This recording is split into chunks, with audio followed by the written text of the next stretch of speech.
Assalamualaikum warahmatullahi wabarakatuh. Perkenalkan, saya Ervita Aprilia Rahman dengan NIM 28920 50040 dari Prodi Manajemen Bisnis kelas reguler plus. Mata kuliah PPKN, dosen pengampu saya Ibu Fitrah Mulyanti MM. Materi yang akan saya sampaikan adalah pengertian prinsip dan nilai demokrasi. Video ini tujuannya untuk sekedar edukasi untuk menambah nilai saya di UAS semester 1 ini. Pertama-tama, pengertian prinsip dan nilai demokrasi itu apa sih, teman-teman? Demokrasi berasal dari bahasa Yunani, dari kata demokratia yang berarti kekuasaan rakyat. Demokratia terdiri dari dua kata, yaitu demos yang berarti rakyat dan kratos yang berarti kekuatan atau kekuasaan. Demokrasi mencakup kondisi sosial, ekonomi, budaya yang memungkinkan dalam terjadinya praktik kebebasan politik baik secara bebas dan setara. Secara umum, pengertian demokrasi adalah bentuk pemerintahan yang setiap warga negara memilih hak yang setara dalam pengambilan keputusan yang menentukan hidup mereka. Demokrasi juga dapat diartikan sebagai bentuk pemerintahan yang dipegang oleh rakyat atau rakyatlah yang mempunyai kedaulatan tertinggi. Demokrasi mengizinkan warga negaranya untuk berpartisipasi baik secara langsung atau dengan perwakilan dalam perumusan, pengembangan dan juga pembuatan hukum. Jadi kedudukan tertinggi di prinsip dan nilai demokrasi itu yaitu rakyat ya teman-teman. Pengertian demokrasi menurut para ahli, selain pengertian umum demokrasi di atas yang sebelum tadi saya sampaikan, terdapat juga beberapa pendapat para ahli yang mendefinisikan pengertian demokrasi. Pengertian demokrasi menurut para ahli adalah ada beberapa berikut.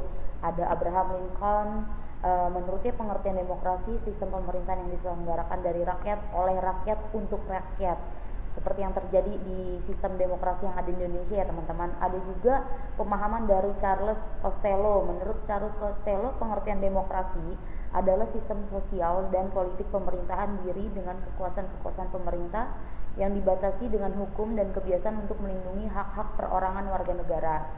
Ada juga dari C.F. Strong, demokrasi menurut definisi C.F. adalah suatu sistem pemerintahan di mana mayoritas anggota dewan dari masyarakat ikut dalam politik dasar. Sistem politik yang menjamin pemerintah akhirnya mempertanggungjawabkan tindakan-tindakannya pada masyarakat tersebut. Lalu ada siapa lagi? Ada Henry B. Mayo, ada Hans Kelsen, ada John L. F. Posito, ada Marion, ada Sidney Hawk, ada Samuel Huntington.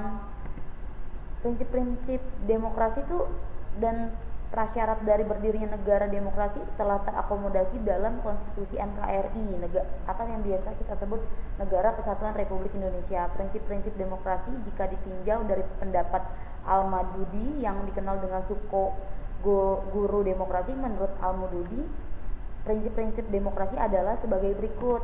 Ada kedaulatan rakyat, ada pemerintahan berdasarkan persetujuan dari yang diperintah, kekuasaan mayoritas, hak-hak minoritas, jaminan hak-hak manusia, hak asasi manusia, pemilihan yang bebas dan adil dan jujur, persamaan di depan hukum. Jadi nggak tebang pilih ya, meskipun kenyataannya mungkin berbeda.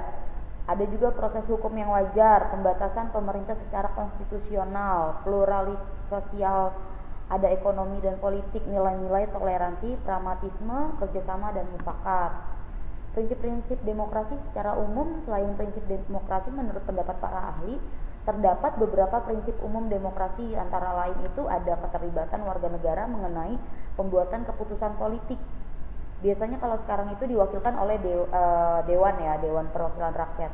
Persamaan di antara warga negara, setiap warga negara memiliki kesamaan dan kesetaraan dalam praktik politik. Lalu ada kebebasan diakui dan diterima oleh warga negara. Kelebihan keuntungan demokrasi itu apa sih? Ada yang pertama itu pemegang kekuasaan dipilih menurut suara dan keinginan rakyat. Jadi kedudukan tertinggi, contoh kayak presiden atau wakil presiden itu kita sendiri, keinginan rakyat sendiri yang untuk memilih beliau-beliau ini yang sekarang ada di atas, yang ibaratnya itu yang membuat keputusan itu ya orang-orangnya juga itu pilihan rakyat kan. Ada juga mencegah adanya monopoli kekuasaan. Makanya diadakanlah pemilu 5 tahun sekali agar tidak menjadi monopoli kekuasaan. Pernah juga terjadinya waktu itu sampai di masa Presiden Soeharto, karena dia sampai 32 tahun kan berkuasa di Indonesia menjadi presiden. Lalu yang ketiga ada kesetaraan hak, membuat setiap masyarakat dapat ikut serta dalam sistem politik. Kekurangan kelemahan demokrasi itu apa sih? Pertama, kepercayaan rakyat dapat dengan mudah digoyangkan melalui pengaruh misalnya media, atau sekarang ada juga hoax, berita bohong dan segala macamnya lah, karena kan sekarang udah dunia digital ya, maksudnya pusat informasi itu bisa kita dapat dari mana aja, tergantung gimana kita memilih dan menebang pilih lah berita-berita yang sekiranya ini benar atau enggak gitu kan. Yang kedua ada kesetaraan hak, dianggap tidak wajar karena menurut para ahli setiap orang yang memiliki pengetahuan politik yang tidak sama. Yang ketiga ada konsentrasi, pemerintah yang sedang menjabat akan memudar di saat dekatnya pemilihan umum berikutnya. Demokrasi memiliki nilai-nilai antara lain. Pertama, menekan adanya penggunaan kebebasan seminimal mungkin. Yang kedua ada pergantian kepemimpinan dengan teratur. Pergantian kepemimpinan dengan teratur ya itu yang tadi saya sebutkan, kita mengadakan pemilu 5 tahun sekali, pemilu para anggota dewan yang dipilih dengan suara rakyat. Yang ketiga ada menyelesaikan perselisihan dengan damai dan secara melembaga. Contoh misalkan ada kasus-kasus apa segala macam, itu biasanya ada pengadilan, ada mahkamah konstitusional, ada mahkamah konstitusi, ada mahkamah agung, ada beberapa lembaga yang membawahi apabila ada perselisihan.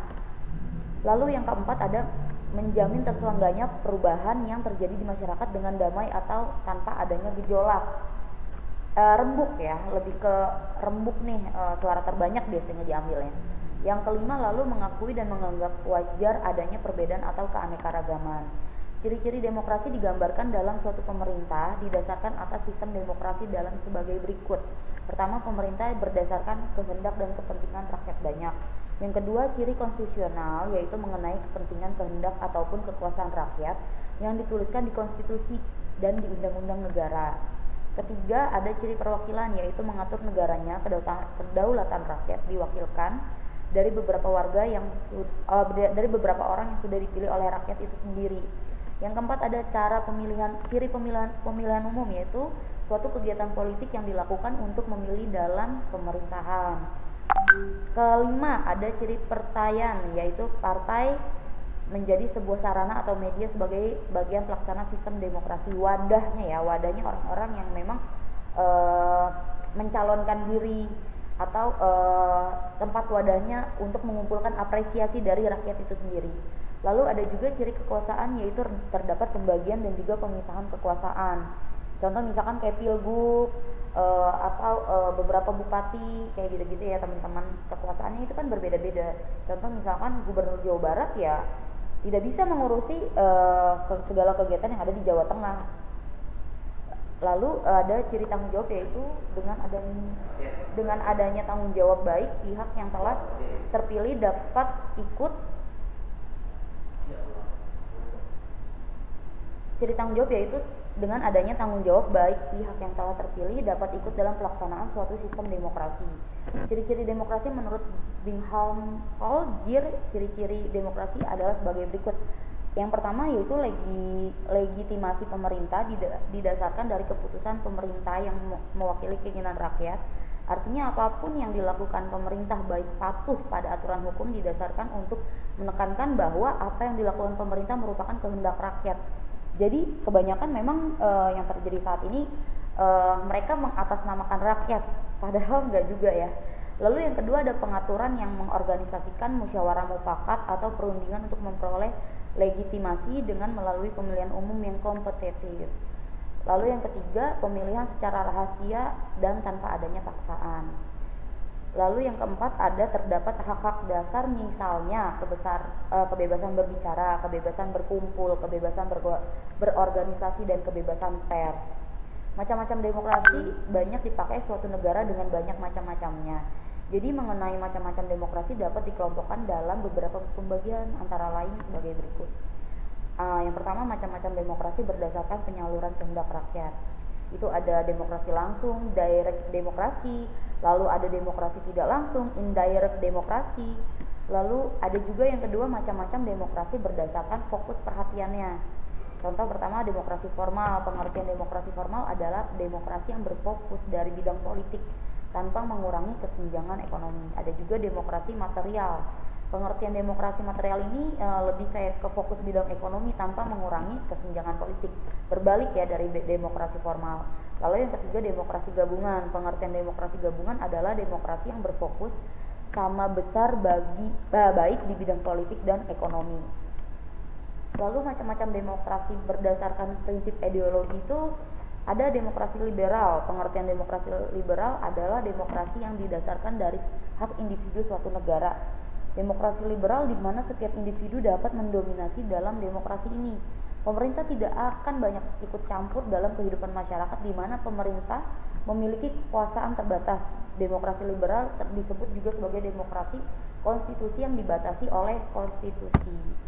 Ada juga demokrasi komunis, lalu ada demokrasi Pancasila yang terjadi di Indonesia saat ini. Pengertian demokrasi Pancasila adalah demokrasi yang didasarkan dari ideologi Indonesia, yaitu Pancasila, berdasarkan dari kata sosial dan budaya bangsa Indonesia. Demokrasi Pancasila merupakan yang dianut ya di Indonesia saat ini.